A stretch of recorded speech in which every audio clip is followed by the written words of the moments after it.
And I'd like to welcome you to the second in a three-part poetry series that's in conjunction with the special exhibition Flower Power. I encourage everyone to walk through the galleries if you haven't already. It's really spectacular.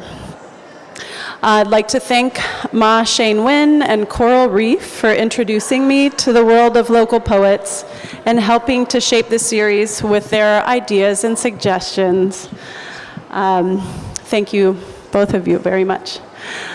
Throughout time, words have been woven into poetry to spark imagination, inspire movements, and propel people into the worlds of rhythm and rhyme. During the Summer of Love, flowers became powerful symbols of peace, a concept plucked from Buddhist art. More than merely decorative, floral imagery has helped convey ideas from the refined to the revolutionary for thousands of years. In the words of Heathcote Williams, if poetry isn't revolutionary, it's nothing. Poetry is heightened language, and language exists to effect change, not to be a tranquilizer. With that, I'd like to introduce Ma Shane Wynn, today's MC. Ma is a Burmese-American poet, editor, and educator who lives and works in the Bay Area. Her writing has appeared in many journals and several anthologies, including the Cimarron Review, Fanzine, 1111, The Fabulist, and Crossstrokes, Poetry Between Los Angeles and San Francisco. She was artist in residence at the Headland Center for the Arts and is a member of the San Francisco Writers Grotto.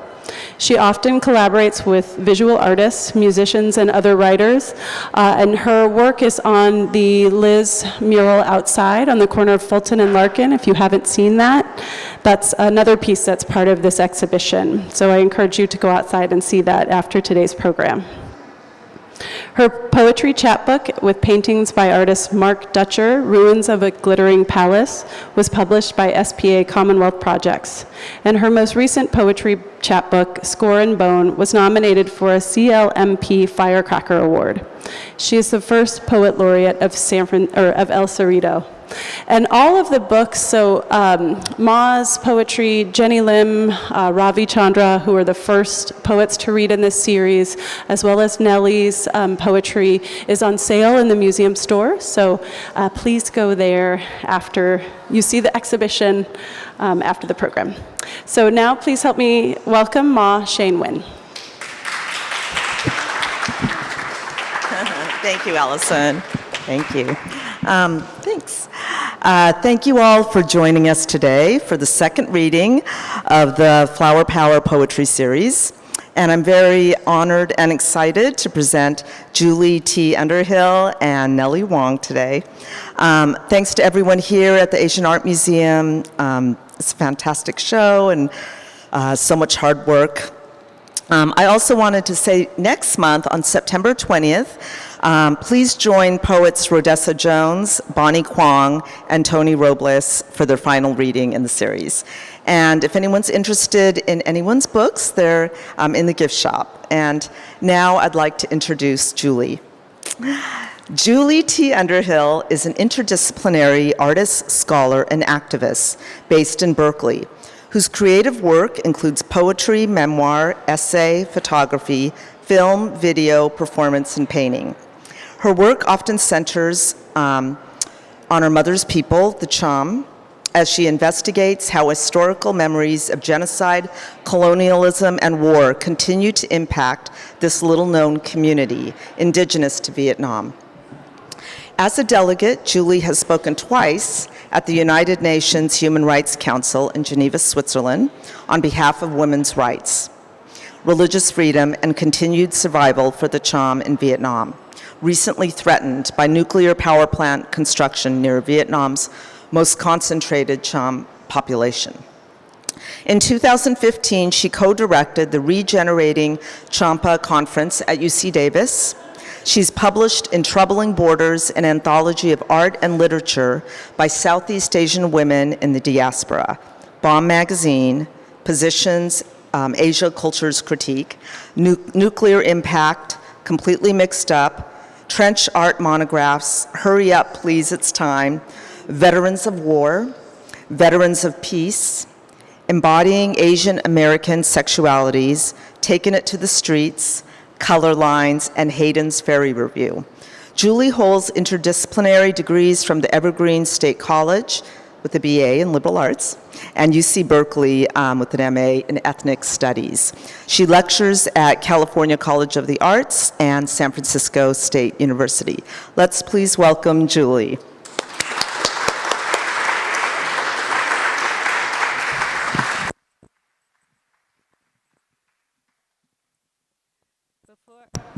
It's okay. Before I get started, I want to ask, does anyone know who the Chom are? What can you tell me about the Chom?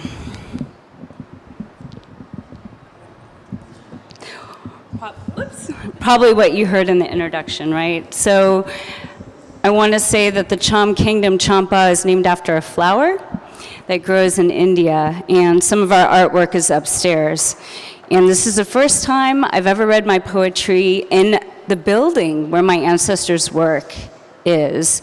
And there's kind of heartbreaking in a sense, because we lost our kingdom and we lost those temples.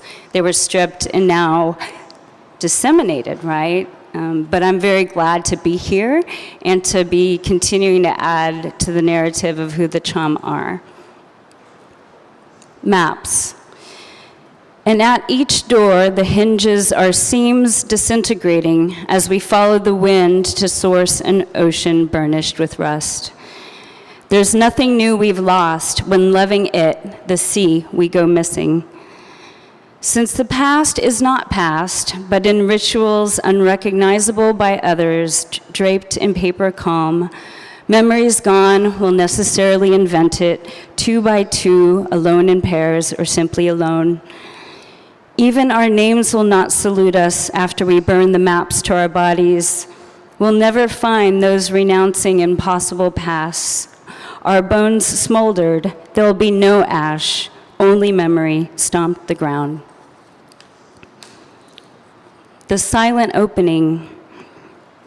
Despite the rust of ocean winds burnishing that bright metallic nip of blood, of the same waters we swallow at birth, we came north by boat 2,000 years ago and flourished in kingdom, built master Indic temples, 2 by 2, alone in pairs, or simply alone. Is that right?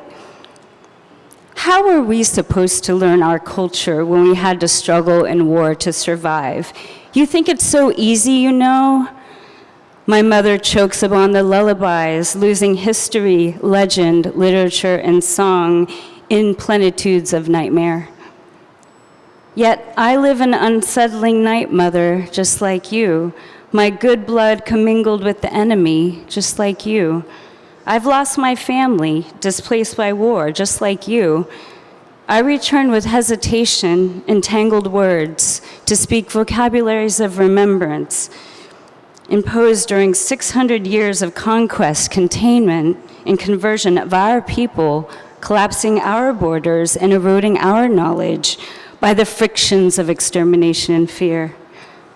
And neither my name nor your own will inscribe this map of losses masquerading in paper calm, eulogizing our possible pasts while lighting candles and offering fruit to our ancestors who may still recognize us after all, perhaps.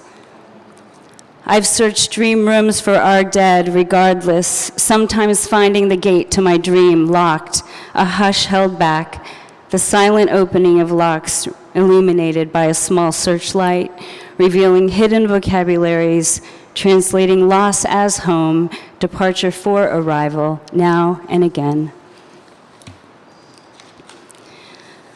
So this is informally a trilogy, the only 3 poems I've written about my mother's relationship to her husbands. She's married 3 times. The first one is about her first husband, who she married in Vietnam. The second one, well, you'll hear the others. And if there's any children here, I will be cursing, so. Jealousy, 1. But Mom, it was his little sister's best friend. 2. You can't be jealous, honey. You know what happens when you get jealous? I once saw Kip walking on base with that fucking bitch he was having an affair with. You know, I got so angry. I saw them. I left town on my own, so angry. I wanted to be above it all. To get away, you know, so I climbed the highest mountain I could to a Buddhist monastery where women were forbidden. I stayed the night there. I am so jealous, and there is a curfew and everything because of war. And when I didn't come home, Kip traced my steps leaving town by asking everyone who's seen me, and so said I was walking up there, pointing up. So when Kip climbed that mountain to find me, he's on duty and needed to bring his soldiers with him to protect him since he's an officer. And everyone's in their uniforms, climbing the mountain, and the VCs shoot bullets at him and his soldiers the entire time. It's desert, and the mountains all go pew, pew, rocks, the bullets, pew, pew, hitting boulders the whole time they climb. And honey, I swear, if any one of those soldiers had died that day, that way I'd never forgive myself. So you can't be jealous of anyone, because look at what will happen to you. 3, is that the same woman who tried to poison herself? Later, honey, my mother smiles. There's always the triumph, right? The rescue. Note evacuational signal. Do not disclose to other personnel. When the evacuation is ordered, the code will be read out on American Forces Radio. The code is, the temperature in Saigon is 112 degrees and rising. This will be followed by the playing of I'm Dreaming of a White Christmas. U.S. Embassy's Standard Instruction and Advice to Civilians in an Emergency, April 1975. Of the 8 bars of White Christmas, the evacuation's photographer snaps, "Don't even ask what idiot dreamed this up." And the Australian correspondent recalls, "Bing Crosby did not croon on my radio." My civilian father never even got that booklet en route from a mechanic's contract in Tehran when he returned in Vietnam in late April, intent on rescuing my mother, the war widow he'd lived with for 1 year in Can Tho. Before he even arrived again in Vietnam, the South Vietnamese radio announced, "Help all Americans evacuate the country. Get them now to the American Embassy immediately, for their time is running out." So when he came to Saigon, knocking for my mother, she called him crazy GI and let him in. And when the VC went door to door in the middle of the night, looking with guns for that American man in the building, my mother then convinced the landlord to drain the water tank to let her old lover stand within its darkness, to hide there inside. She says, "I saved his life, my God. Without me, he'd have been killed so many times already." Yet the next day, with the American Embassy closed and Tan Son Nhut Airport bombed, leaving only one evacuation point, 22 Ya Lam, so many soldiers trailed them there so closely, my mother believed she must leave or die. Like swift thousands in the frantic city, desperate to board CIA helicopters, a furious crush of elite Vietnamese knocking aside the less connected, afraid their own heads would fall as Saigon fell after employment and diplomacy with Americans. Somehow my father emerged a hero. "I saved your mother because without me they'd have killed her for sure." Never mentions the enemy's door-to-door search while standing that night in the emptied water tank, praying to God for some uncertain deliverance. From the war we all cannot bear to remember. Each still insists upon their own rescue mission, where the treetops listen and the children glisten to a staccato helicopter's gradual fade out within the infinite coda of long silences. Banquet of consequences. Which came first, Vietnam or ghosts? Our supper times torn through eternity with staccato bullets from my mother's mouth screaming, "Do you know how easy it was to get you people to blow up an entire village in South Vietnam?" My stepfather never answers, sitting there with hands folded doves, folding away his Cobra helicopter. and now holding that last drop of gentle, even as my mother hears thunderstorms as bombing missions. When a few VCs shoot up and run, you return fire and kill the entire village. The VC went over the countryside around, and they use your firepower to do it, huh? That memorable door draws open, slams shut as opens another. She knows military strategy, my mother. First married 13 years to an officer in South Vietnam's army. She even ran him supplies through VC checkpoints, past enemy borders to get to battles, disguised as herself. In her cham clothing, a beautiful marketplace woman in jewel-toned headscarf and sarong, peddling produce and livestock. We were farmers, after all, with 1,000 heads of livestock. Now a different kind of livestock carried in market-bound baskets. Do you know that once during a 3-day battle, I had to sneak him and his battalion coffee and sugar to keep them all awake while surrounded by enemy and stuck in a lighthouse built by the French? Yes, yes, yes, Mother. And none of it worked in the end, in this broken glass you're holding, this broken looking glass. You brought him home as a skeleton, always identifying bodies, but this one's the hardest, even after hundreds, if not more, of your husband's soldiers. The officer's wife might be the only one to know them all. I know. These memories are inconsolable, and you cannot bear them. We cannot bear them either, yet we must.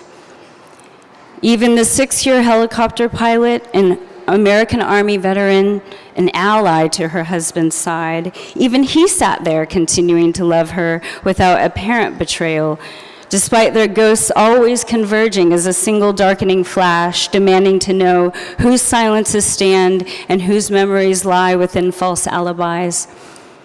Perhaps we're all getting caught for eating from the ancestors' altars, reckoning for bloodshed or innocence lost on sacred grounds.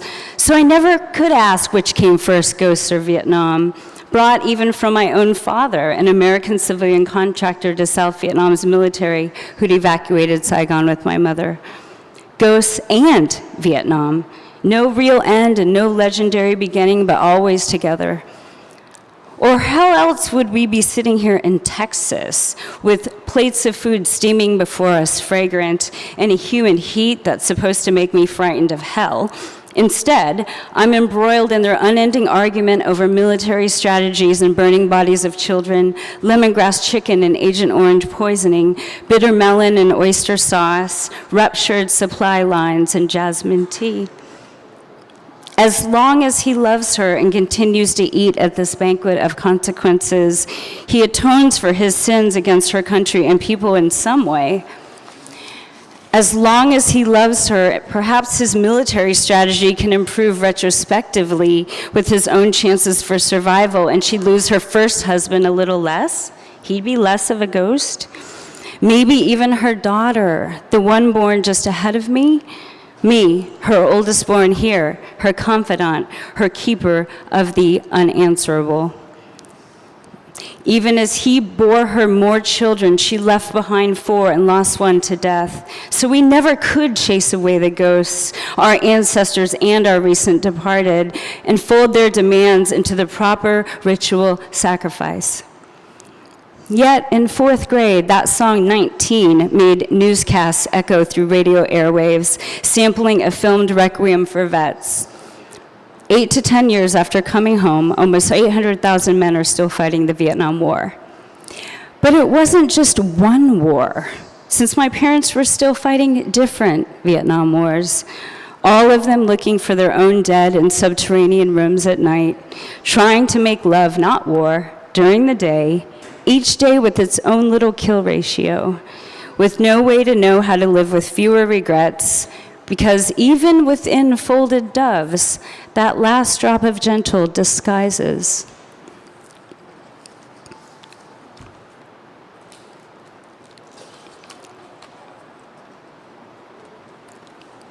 Progress report.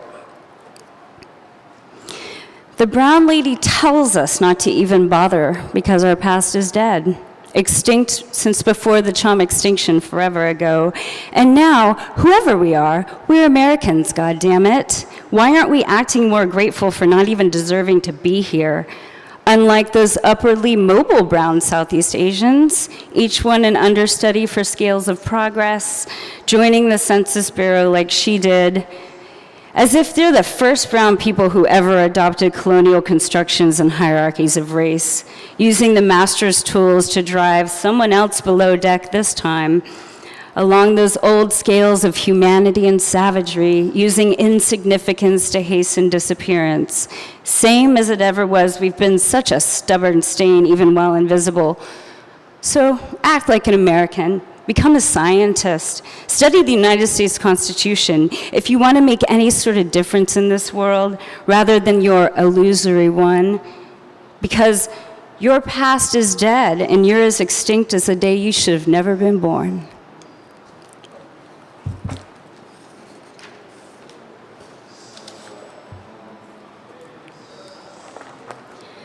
These are war dreams. They're real dreams I've had about war, and I find this genre of a war dream fascinating because it's both memoir and an act of the imagination. But when you've grown up with war, you sometimes wake up with this kind of stuff, and here's two of the war dreams I've had over the years. War dream 1. I am crossing water on a boat with refugees when it capsizes close to shore. I dive beneath the water to save 2 children, both under the age of 6, one at a time. Yet, even after bringing them to a pier and expelling water from their lungs, they each died. Almost everyone sank to the ocean's bottom. Then fast forward to years later, when I get a letter from someone who I'd thought had drowned that day. I read it, uncomprehending. War dream 2. I am working in a country in Central Africa that's suffering famine, ethnic cleansing, disease, and civil war, when I am assigned by my supervisors to dig a mass grave on the outskirts of town. I go to the town's edge to assess the area, yet when I begin to dig, I hit skulls, only to realize that I am digging into a pre-existing mass grave. I move and discover more of the same. Nearly every scrap of dirt was stretched thin over piles of bodies. I never find a place to begin again.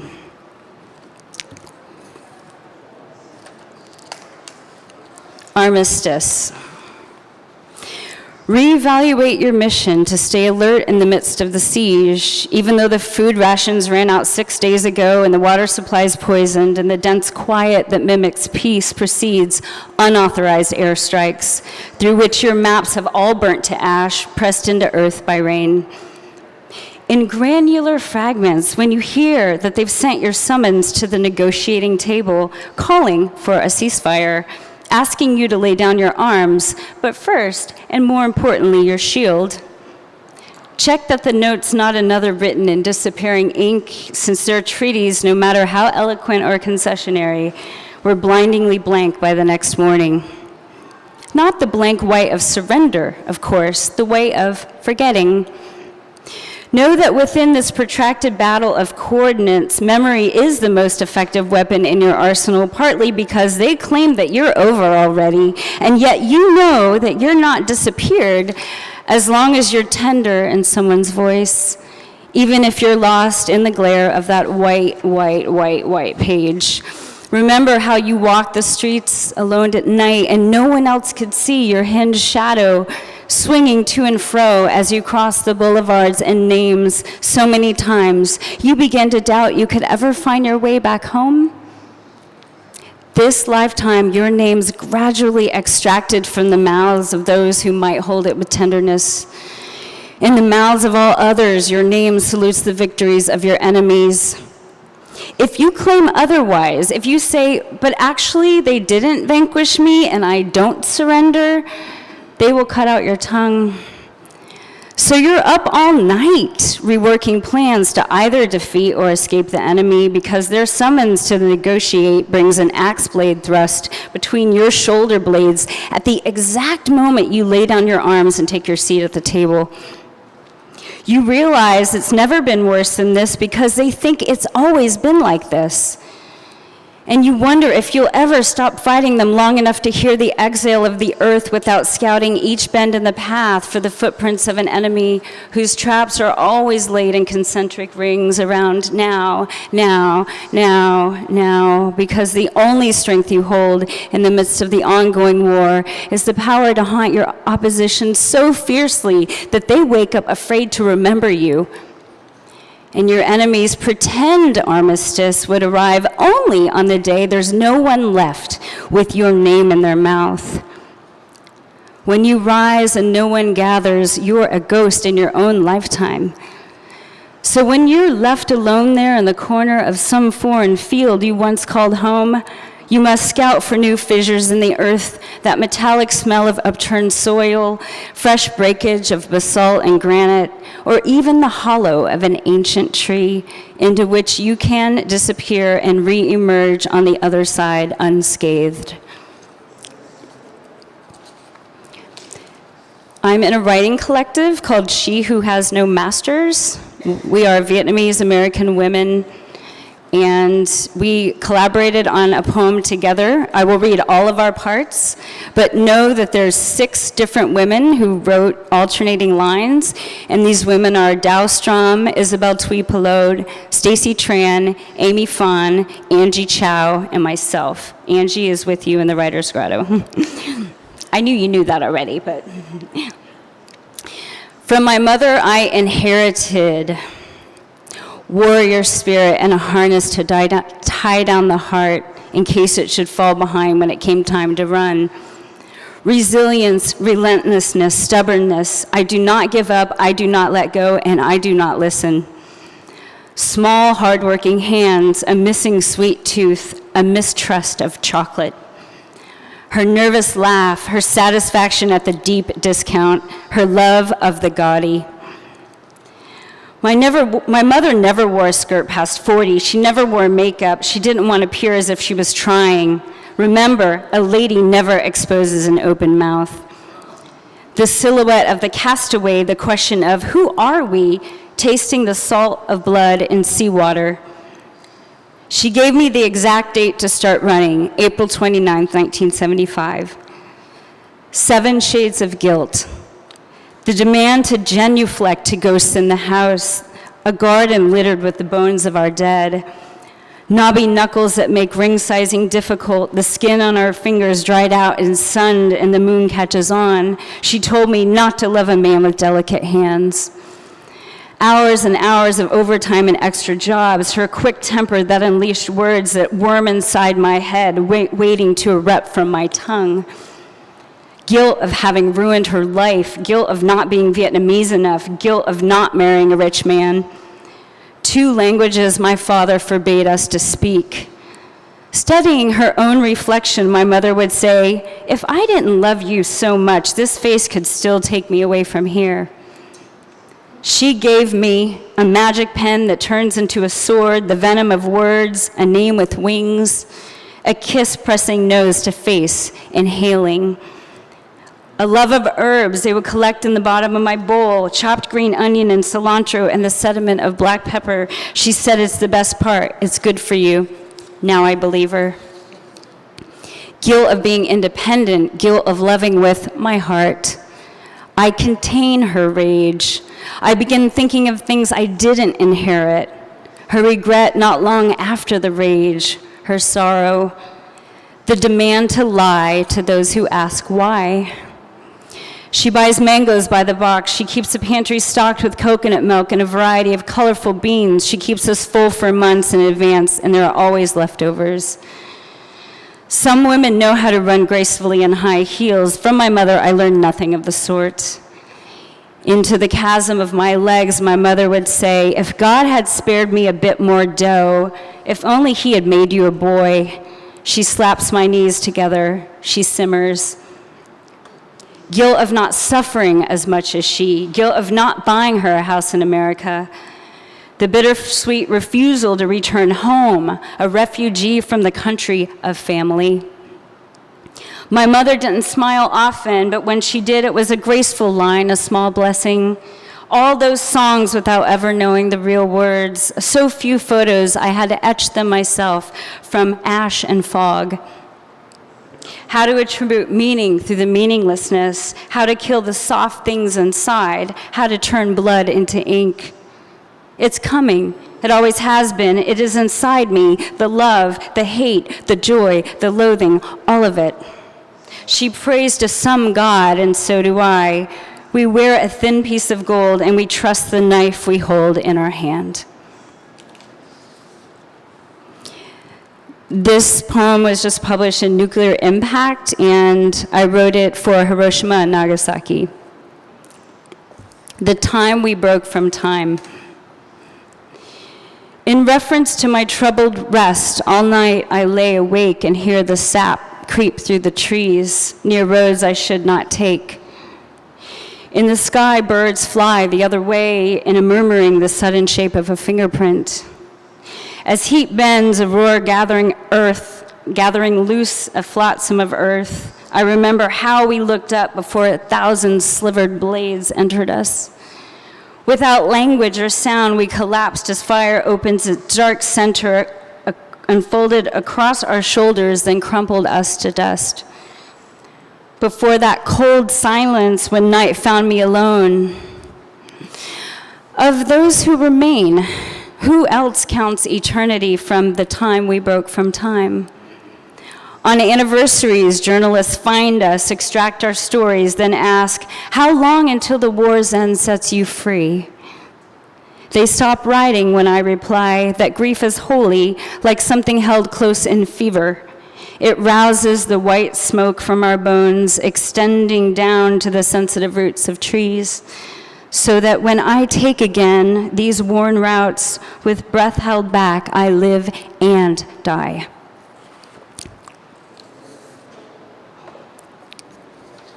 The fallen. I've fallen through the earth, landing one night with you. The cards on the table, no hidden hands.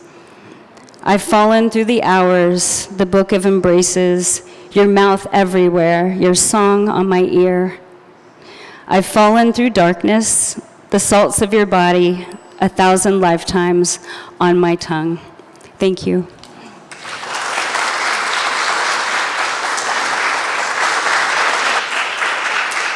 Thank you, Julie. Wonderful. Thank you, Julie. That was a wonderful reading. And now I have the pleasure of introducing my friend Nelly Wong. Poet and activist Nelly Wong was born in Oakland, California. She is the daughter of Chinese immigrants, and in her poetry and through her community activism, she confronts social problems such as racism, sexism, and labor issues.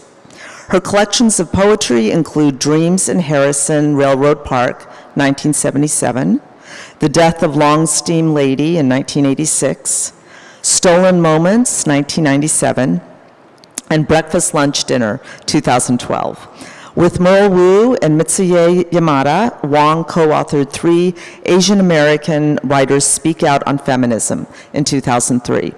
She is one of the founding members of the writing collective Unbound Feet, and her poems have been installed in public sites in the San Francisco area. Wong is a member of various literary, artistic, and political groups, including Radical Women, the Freedom Socialist Party, and the National Asian American Telecommunications Association. In 1989, she received a Women of Words Award from the San Francisco Women's Foundation. With Yamada, she was the subject of the documentary Mitsuye and Nellie, Asian American Poets in 1981. In 2011, a building at Oakland High School was named after Wong. That's great. Let's now welcome Nellie Wong.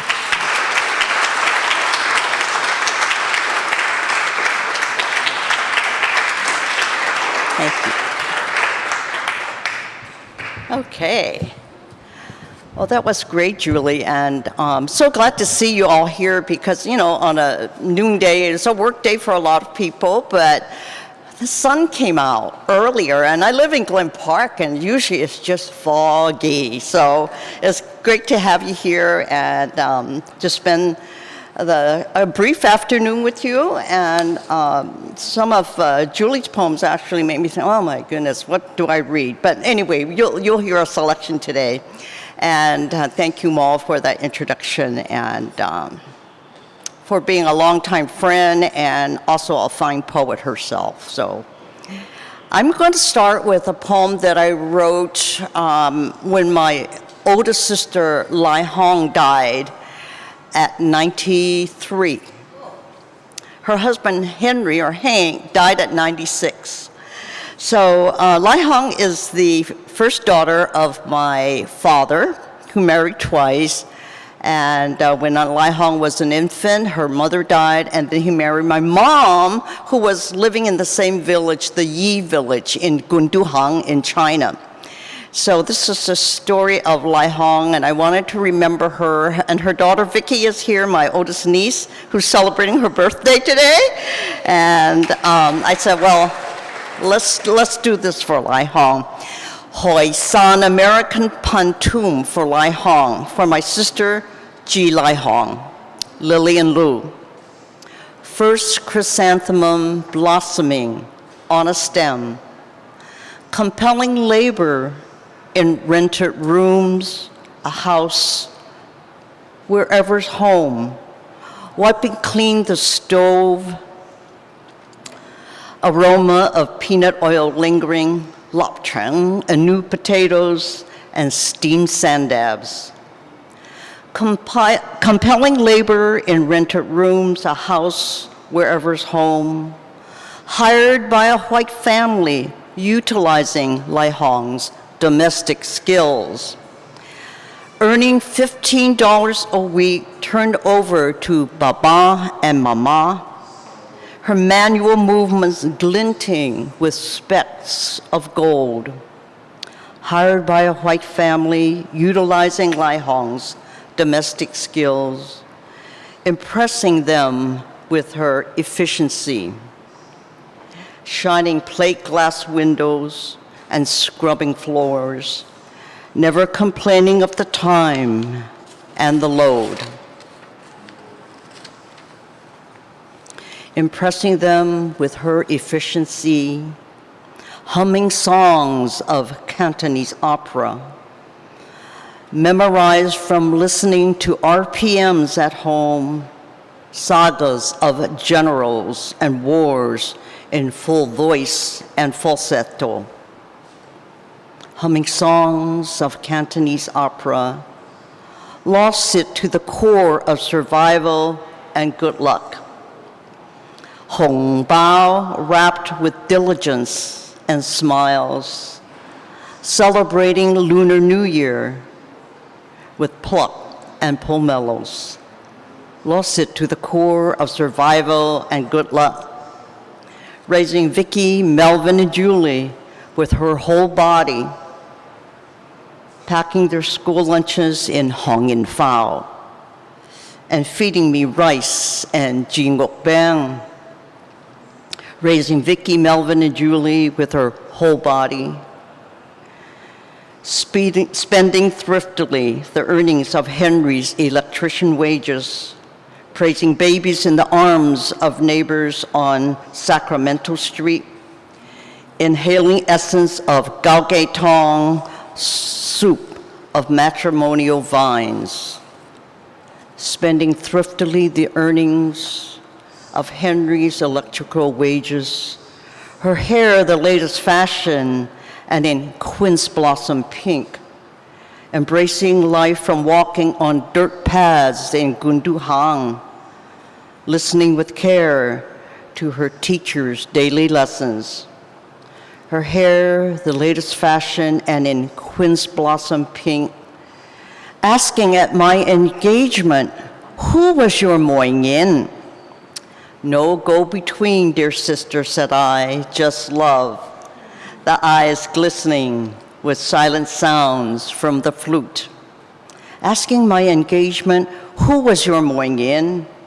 Reminding family at parties to save food for her husband.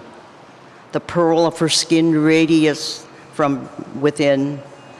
Her desire gather in the joy of singing and cooking, reminding family at parties to save food to her husband, wiping the stove clean, aroma of peanut oil glistening. Her desire gathered in the joy of singing and cooking. First chrysanthemum blooming on a stem.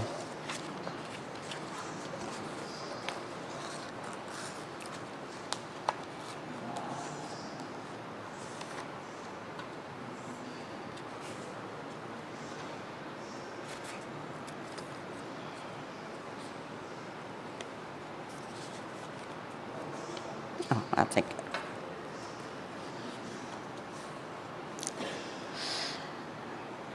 This is a worn out copy, but this is my first book, and this is my mom's photograph when she came to this country. And she came in under a false name. It was a name that my father had to buy a paper so that she could enter into this country as his sister. But she was really my father's wife. Okay. And of course, the exclusion laws kept the Chinese laborers out. Students and merchants were allowed in.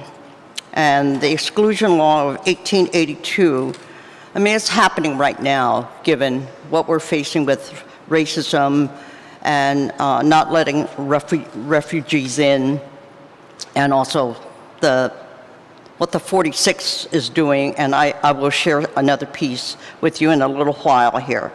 So this is called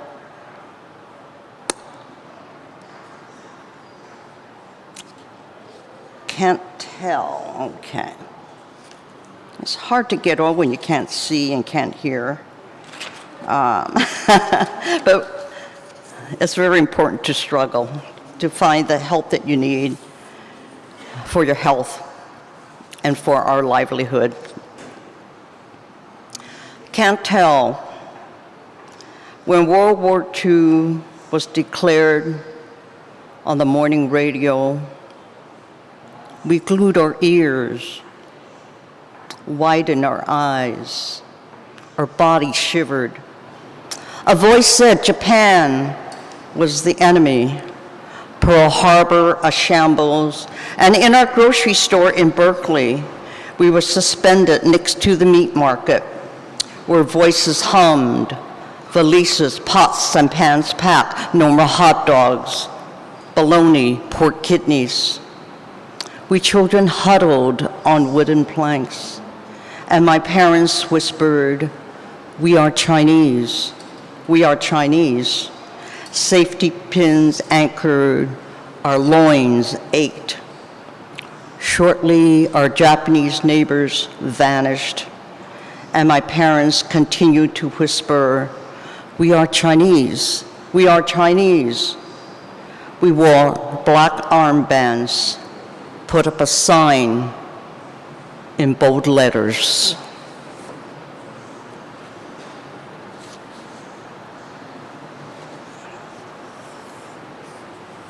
So much of what I and many of my sister and brothers in the communities of color, especially among people of Asian Pacific ancestry, Chinese, Vietnamese, Thai, Korean, Filipino, Filipina, etc. And I learned a lot from working in an office as a secretary. And one time my boss saying to me, "Nellie, come and tell me what the man is saying on the phone." And I said, "I can't understand him, Colby, because he's speaking Korean." He said, "Oh, come on, Nellie, tell me what he's saying." Okay. This is We Can Always. A television comedian says women are no longer bobbing their hair because they are slanting their eyes and people laugh. A television comedian says, "Hi, I'm Ruru, fly me to Florida," and people laugh. A disc jockey says, You should know better than to rob a Chinese grocer. If you do, you will want to rob again in another hour. And people laugh. A newspaper columnist says, how come them heathen Chinese are always observing New Year's a month late? When they gonna get up to date? And if we can't laugh at ourselves, we can always go back.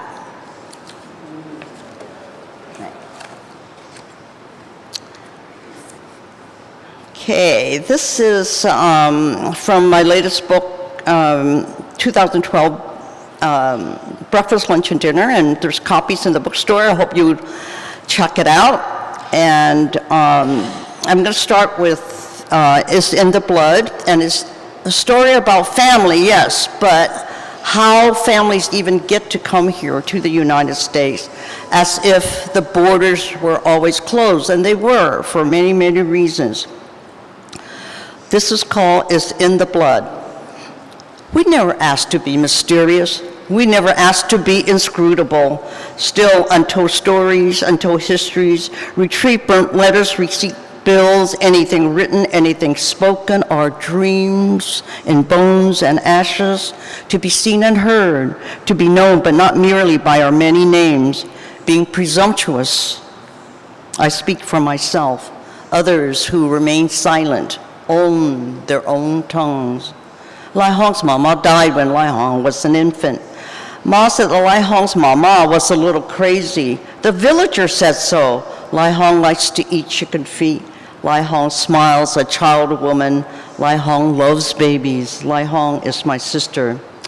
Lai King remembers Angel Island, the bright lights of Oakland and San Francisco. She said that Baba sent fruit and candy to cheer them up behind bars. They were lucky in prison on Angel Island only 4 days. The other immigrants waved goodbye. Some etched poems into the walls. Lai King learned to eat cheese and tomatoes on the President Hoover.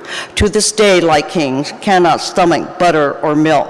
Lai King is my sister. Lai Wang remembers the ship. She was 3 years old. The immigration officer asked her, "What is your name?" Lai Wang answered, "If you don't tell me yours, I won't tell you mine."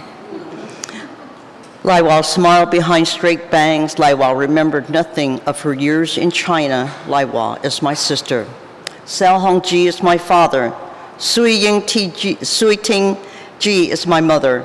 From 1933 to 1965, Sui Ting Ji was known as Theo Kui Ji, a sister's name, a sister's paper that Baba bought to bring his wife and daughters over. Theo Kui Ji was supposed to be my father's sister, my sister's aunt.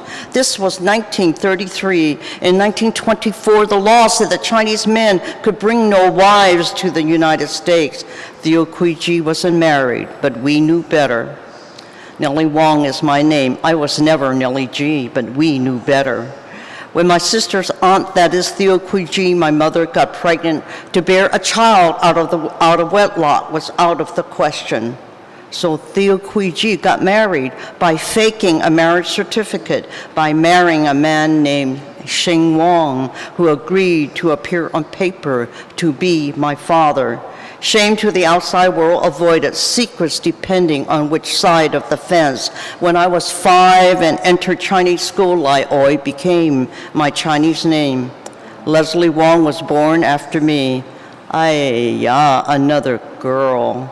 That was my mother's wail. Ma and Baba named Leslie Ligang. Her nickname was Lam Kok Ngan, three-corner eye. Leslie Wong is my sister.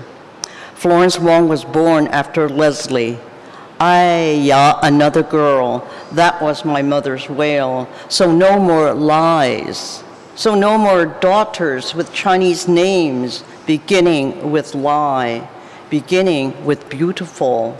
So Florence was named Ling Oi to change my mother's luck.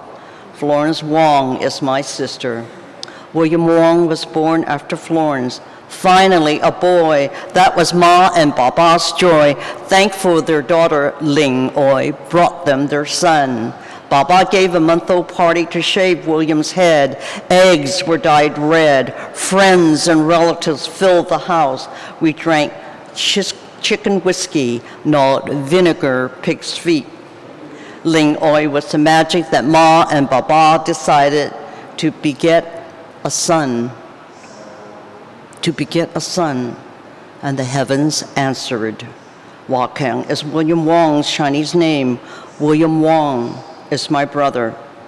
I was never sure who I really was. My school records showed that I was Nelly Wong, that my father and Leslie's father and Florence's father and William's father was a man named Sheng Wong.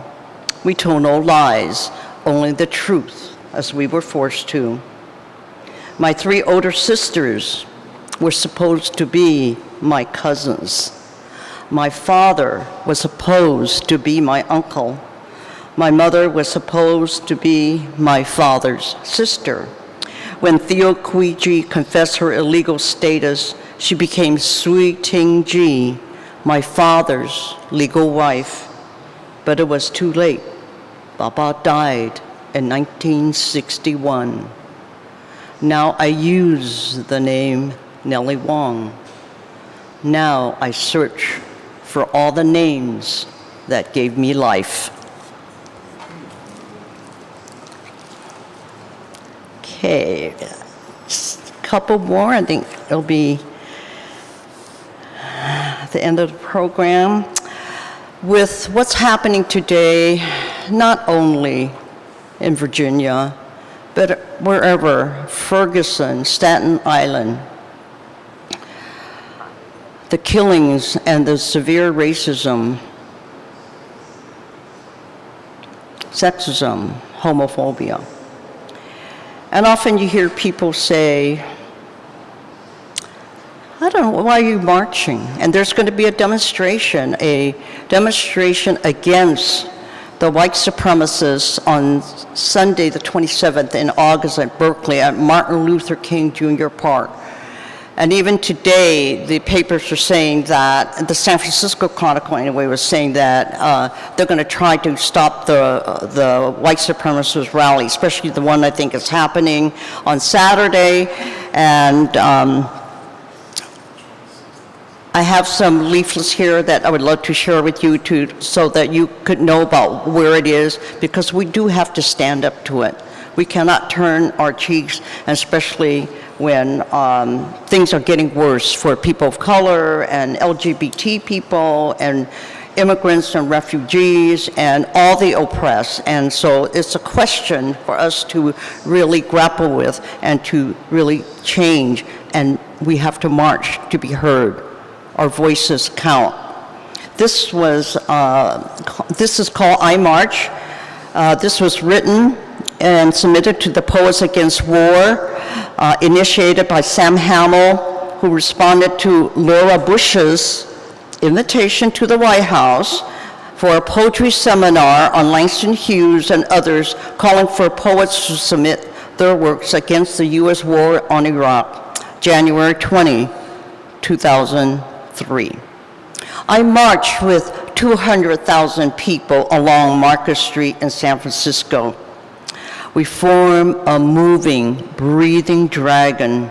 Our voices breathe fire. We sing, we shall not be moved, and we chant, no war for oil. And 1, 2, 3, 4, we don't want your racist war. It's not Chinese New Year's parade. It is not Gay Freedom Day. It is not Carnival. It is not St. Patrick's Day parade. It is the No War on Iraq March and Rally, Saturday, January 18, 2003. A brown-eyed child sits atop his father's shoulder, holding up a sign, no dessert for you, George. Mothers stroll with their toddlers. Young people with purple hair and rings in their noses wear armbands. Someone passes out purple triangles stating, Muhammad, 41-year-old Palestinian, disappeared in the United States. The triangles of papers with names of the disappeared flutter into brown, black, yellow, and white hands. Men walk arm in arm in the sunshine as a blonde-haired woman stands atop a garbage can with a sign, "I love my SUV," answering another sign that states, "When we start the draft again, and the SUV owners first, send them first." The police estimate the crowd at 50,000. March organizers hire their own airplane to survey the throngs and state there are 200,000 of us strong, unionists, people of every shade and hue, high school students, banners waving from people in wheelchairs, from people as watchers grab the gold and green anti-war leaflets from our hands. I march, a poet against the war on Iran, against all wars, against the starvation of people in Iraq and Afghanistan, everywhere where our bombs and missiles have destroyed, because we must show that we will not tolerate any other country to store weapons of nuclear destruction, although we have our bombs, our precision missiles. I march, a poet against the war on women, against lesbians and gays, against the poor, the aged, the young, the homeless, the mentally ill, the unemployed, political prisoners. I march and will continue to march against all war, against violence, against humankind. I organize with others, knowing that our strength lies in our voice of dissent. I organize with others, knowing that no individual can protest and achieve anything alone. I may not have more time to write poems. I may not have more time to read the poems of the world, but we, the people, are the poem, the song, the bird that lifts its wings, rising against war, against peace, toward equality, toward revolutionary love, toward children growing strong, living, breathing free, planning what I'm going to eat before I die. Instrumental rhythm, cooking sweet and sour rock cod, playing cool jazz, whether tenor saxophone or trumpet. You pat the fish dry, you sprinkle salt and pepper, and the notes fly, syncopate. Pour oil into the wok, get it sizzling. Place the whole cod into the concave body of the wok and let it fry. Messengers of jazz at Birdland. Wedged tomatoes, sliced yellow onions, and green bell peppers collide in unison. Chamber music in wrought iron. Pour white vinegar, almost half a cup.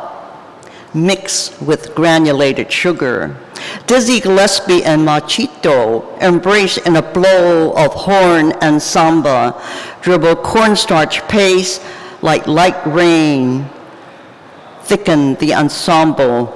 Crown the entire body with bubbling sauce.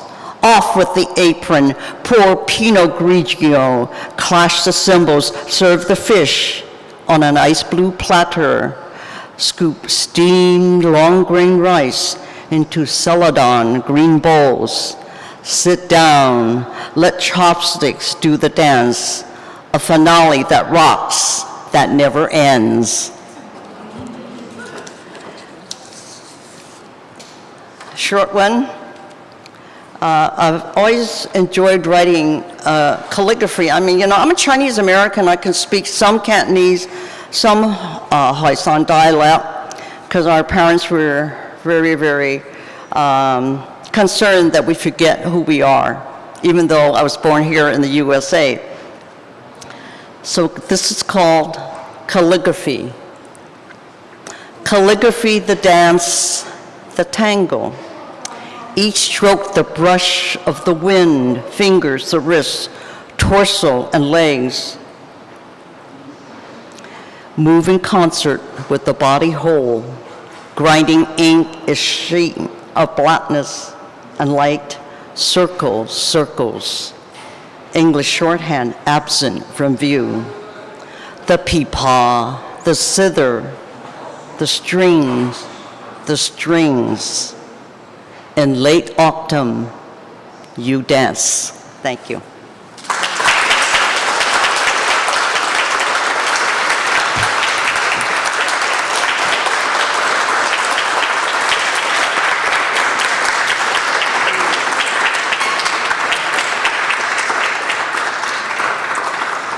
Can we have another round of applause for Julie T. Underhill and Nelly Wong?